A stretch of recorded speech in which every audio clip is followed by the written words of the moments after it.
இன்னைக்கு நாங்கள் கருப்பட்டி ஐஸ்கிரீம்னு லான்ச் பண்ணி ஒரு 1.5 2 years ஆச்சு நினைக்கிறேன். ஆல்மோஸ்ட் பெரிய ஹிட். ஏன் என்ன ரீசன் என்னோட பிராண்டுக்கு அடுத்த லெவல் கொண்டு போனது கருப்பட்டி ஐஸ்கிரீம் மேஜரா இருக்கிறது. ஏன்னா இன்னைக்கு மார்க்கெட்ல யாருமே கருப்பட்டி ஐஸ்கிரீம் பண்ணல. ஸோ நாங்கள் என்ன பண்ணுவோம் அப்படின்னா, யாரும் மார்க்கெட்ல எதுவுமே பண்ணல அப்படின்றத ஆராய்ஞ்சு அதை வந்து நாங்கள் எடுத்துப்போம். அது கன்சியூமர் வந்து கன்சியூம் பண்றாங்களான்னு ஃபர்ஸ்ட் செக் பண்றோம். ஏன்னா 2 அவுட்லெட் 3 அவுட்லெட் வச்சு பார்க்குறோம், அது கன்சியூமர் எடுத்துக்கிறாங்க. உதாரணத்துக்கு கருப்பட்டி ஐஸ்கிரீம் என் கடையில் வந்து எடுத்தீங்கன்னா 2 ஐஸ்கிரீம் தான் கருப்பட்டி ஐஸ்கிரீம் இருக்கும், 4 நேச்சுரல் ஐஸ்கிரீம் இருக்கும். உதாரணத்துக்கு ஜாக் ஃப்ரூட், கோவா, சிக்குலா இருக்கும். ஏன் அப்படின்னா அதெல்லாம் சுகர் போட்டு தான். பட் ஏன் அப்படின்னா இன்னைக்கு கன்சியூமர் வந்து ஃபுல்லாவே கருப்பட்டியில் கொடுத்தா சாப்பிட மாட்டாங்க. 2 கருப்பட்டி வெரைட்டி 4 நேச்சுரல். பட் அந்த நேச்சுரல் என்ன இருக்குன்னா ஒரிஜினல் ஃப்ரூட்ஸ் இருக்கும். நான் பல்ப் போட மாட்டேன். So I want cheat customers. அப்போ என்னன்னா நீங்க சேல்ஸ் வேல்யூ எடுத்து பார்த்தீங்கன்னா அந்த நேச்சுரல் தான் ஜாஸ்தியா இருக்கு. அப்போ கன்சியூமர் என்ன எதிர்பார்க்கறாங்கன்றது சேல்ஸ்ல தெரிஞ்சிடும். ஸோ அகைன் நாங்கள் கொடுக்குறது அதுதான் கொடுக்குறோம். இதுதான் மேஜரா இருக்குது. 7 வருஷம் ஒரு பார்ட்னர்ஷிப்பை டிராவல் பண்றது, அது 7 பேர் கூட டிராவல் பண்றது ரொம்ப கஷ்டம். ஸோ ஏன்னா நாங்க பார்த்த வரைக்கும் ஃப்ரான்ச்சைசி மாடல்ல எங்கிட்ட ஃப்ரான்ச்சைசி எடுத்தவங்க நான் 5 பேர் 6 பேர் வருவாங்க, வந்து ஒரு 3 மாசத்துக்கு சண்டைக்கு திருப்பி வந்து உட்காந்துருப்பாங்க டேபிள்ல. இந்த பஞ்சாயத்து பண்ணி வைப்போம். ரீசன் என்ன அப்படின்னா பார்ட்னர்ஷிப்ல வந்து மேஜர் நாங்க என்ன எதிர்பார்க்கிறோம் அப்படின்னா, இப்போ இவர்கிட்ட ஒரு கொஸ்டின் கேட்டீங்கன்னா முரளி சார்ட்ட கேட்டு சொல்றேன்னு சொல்லிடுவார். ஏன்ட்ட கொஸ்டின் கேட்டாங்கன்னா நான் சைஸ் சார்ட்ட கேட்டு சொல்லிடுறேன்னு சொல்லிடுவார். நீங்க எப்போ ஆன்சர் பண்றீங்களா நீங்க மாட்டிப்பீங்க. இது நீங்க எங்க டீம்கிட்ட யார்ட்ட நீங்க அரவிந்த் சார்ட்ட கேட்டாலும் சரி, யார்ட்ட கேட்டாலும் சரி, எல்லாருமே ஒரு ஆள் டைவர்ட் பண்ணுவோம். ஏன் அப்படின்னா எங்களால ஈக்குவலா டிசிஷன் எடுக்க முடியாது. அது நேச்சுரலி வரதுதான். ஏன்னா இப்போ அந்த டீம்ல அவங்க செட் ஆகல அப்படின்னா ஆட்டோமேட்டிக்கா வெளியே போயிடுவாங்க. நீங்க டிசைடிங் அத்தாரிட்டி வரணும்னு எதிர்பார்க்கறதாங்க தப்பு. உங்க ஈகோ முன்னாடி கொண்டு வரணும்னு நினைக்கிறதான் தப்பு. நாங்க பேசலே தெரிஞ்சிருக்கும்னு நினைக்கிறேன். எப்பவுமே நாங்க ஈகோ ஃப்ரெண்ட்ல கொண்டு போக மாட்டோம். எல்லாம் ஜாலியா பிசினஸ் பண்றோம், ஜாலியா இருப்போம், அவ்வளவுதான். அப்படிதான் கொண்டு போறோம். ஸோ அதுதான் வந்து ஒரு மேஜரா ஒரு பார்ட்னர் இருக்கிறது. இவருக்கு நான் விட்டு கொடுத்துப்பேன், அவருக்கு நான் விட்டு கொடுப்பேன், எங்க டீமுக்கு நான் விட்டு கொடுத்துப்போம். அப்படிதான் போகுது பிசினஸ். டீ கடை வைக்கலான்ட்டு காஃபி ஏன் கருப்பட்டி காஃபின்னு வச்சிங்க?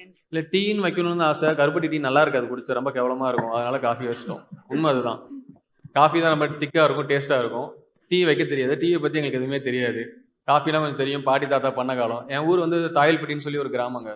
ஸோ அங்கேருந்து வந்து எஸ்ஆர்எம் படிக்க வந்திருந்தேன். ஸோ அந்த மாதிரி இப்போ தாயல்பட்டி பண்ணைப்பால்னு சொல்லிட்டு ஒரு பிராண்ட் பண்ணிக்கிட்டு இருக்கோம். அது நிறைய பேர் பால் கேனோட செட்டப் இருக்கும், பாலோட கேனோட செட்டப்பை பெருசாக பண்ணிட்டு ஒரு 30 ஃபீட்டுக்கு இருக்கும் அந்த பால் கேன் மட்டும். ஸோ அது இப்போ தான் புதுசாக டெவலப் பண்ணிட்டு இருக்கோம். ஏன்னா நெக்ஸ்ட் ஜென்ரேஷனுக்கு என்னன்னா இன்னைக்கு மில்கோட சோர்ஸ் கிடையாது.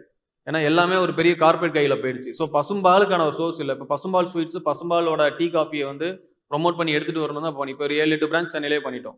இன்னொரு 12 பிரான்ச் 13 பிரான்ச் சைன் பண்ண போறோம். எல்லாமே எங்க கருப்பட்டியோட கிளைண்ட்ஸ் தான் இதில் வராங்க. ப்ராடக்ட் உள்ள லான்ச் பண்றோம்னா யூஸ்வலி நாங்கள் பழகிட்டது என்னன்னா, முதல்ல அவுட்லெட்ஸ் பண்ணும்போது நார்மல் மிக்சர் இருந்தால் எடுக்க மாட்டாங்க. அது பீட்ரூட் மிக்சர்னா கஸ்டமர் எடுத்துருவாங்க. ஸோ என்ன புரிஞ்சுக்கிட்டோம் அப்படின்னா, இன்னைக்கு மார்க்கெட்டுக்கு உள்ள வந்ததுக்கு அப்புறம் நிறைய காம்படிட்டர் இருக்காங்க. நீங்க A2Bலாம் எனக்கு ஒரு 50 வருஷத்துக்கு முன்னாடி இருந்தவங்க, பழந்துன்னு கொட்டப்பட்டவங்க.